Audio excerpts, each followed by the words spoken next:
story is You Are Special, written by Max Lucado and illustrated by Sergio Marinez. The Wemmicks were small wooden people. All of the wooden people were carved by a woodworker named Eli. His workshop sat on a hill overlooking their village. Each Wemmick was different. Some had big noses, others had large eyes, some were tall and others were short. Some wore hats, others wore coats, but all were made by the same carver and all lived in the village.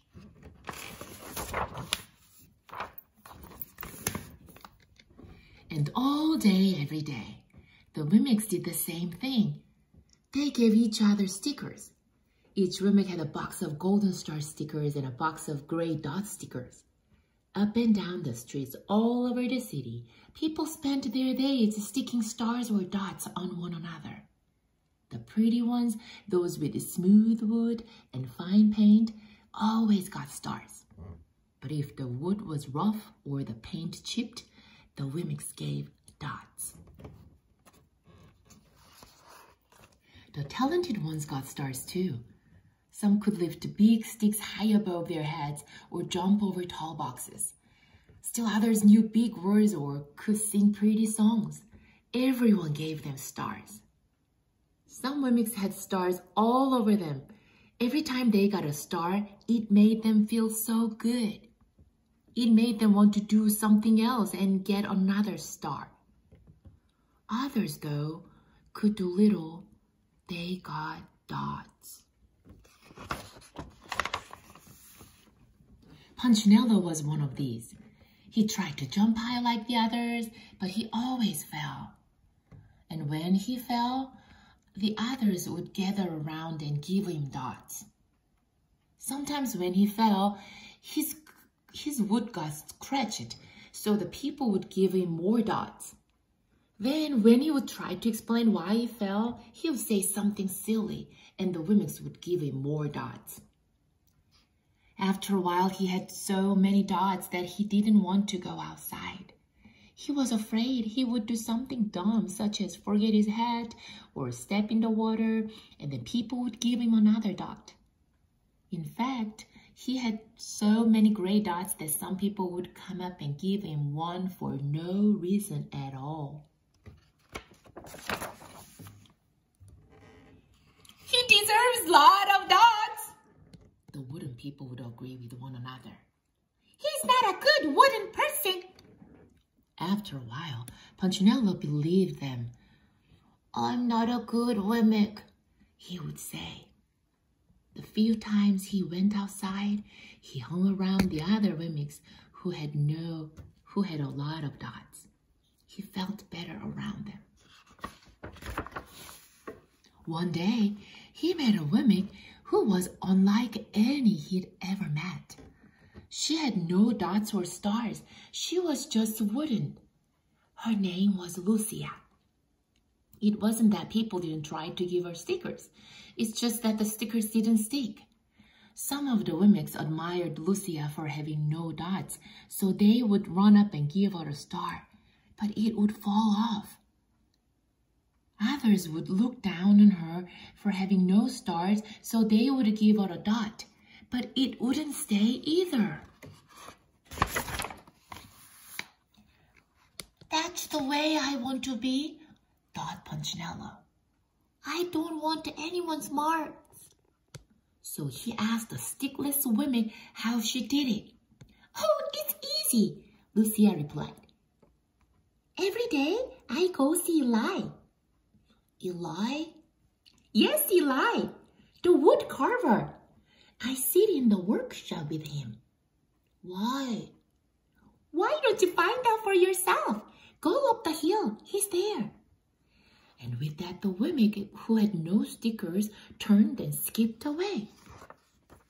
But will they want to see me? Punchinello cried out. Lucia didn't hear, so Punchinello went home. He sat at a near window and watched the wooden people as they scurried around, giving each other stars and dots. It's not right, he muttered to himself. and he decided to go see Eli. He walked up the narrow path to the top of the hill and stepped into the big shop. His wooden eyes widened at the size of everything. The stool was as tall as he was. He had to stretch on his tiptoes to see the top of the workbench. A hammer was as long as his arm. Punchinello swallowed hard. "I'm not staying here," and he turned to leave. Then he heard his name. "Punchinello?" The voice was deep and strong. Punchinello stopped. "Punchinello, how good to see you! Come and let me have a look at you." Punchinello turned slowly and looked at the large-bearded craftsman. "You know my name?" the little woman asked. "Of course I do. I made you." Eli stooped down and picked him up and set him on the bench. The maker spoke thoughtfully as he looked at the gray dots. "Looks like you've been given some bad marks." "I didn't mean to, Eli. I really tried hard." "Oh, you don't have to defend yourself to me, child. I don't care what other mimics think." "You don't?" "No, you shouldn't either. Who are they to give stars or dots? They are mimics just like you. What they think doesn't matter, Punchinello. All that matters is what I think. And I think you are pretty special." Punchinello laughed. "Me? Special? Why? I can't walk fast. I can't jump. My paint is peeling. Why do I matter to you?" Eli looked at Punchinello, put his hands on those small wooden shoulders, and spoke very slowly. "Because you are mine. That's why you matter to me." Punchinello had never had anyone look at him like this, much less than his maker. He didn't know what to say. "Every day I've been hoping you'd come," Eli explained. "I came because I met someone who had no marks," said Punchinello. "I know. She told me about you." "Why don't the stickers stay on her?" The maker spoke softly. "Because she has decided that what I think is more important than what they think. The stickers only stick if you let them." "What?" "The stickers only stick if they matter to you. The more you trust my love, the less you care about their stickers." "I'm not sure I understand." Eli smiled. "You will, but it will take time. You've got a lot of marks. For now, just come to see me every day and let me remind you how much I care." Eli lifted Punchinello off the bench and set him on the ground. "Remember," Eli said as the women walked out the door, "you are special because I made you, and I don't make mistakes." Punchinello didn't stop, but in his heart he thought, "I think he really means it." And when he did, a dot fell to the ground. My big fishy friends, how was the story? Did you like it? Do you know why the dots and stars didn't stick on Lucia? Yes, that's because Lucia spent time with Eli, her maker.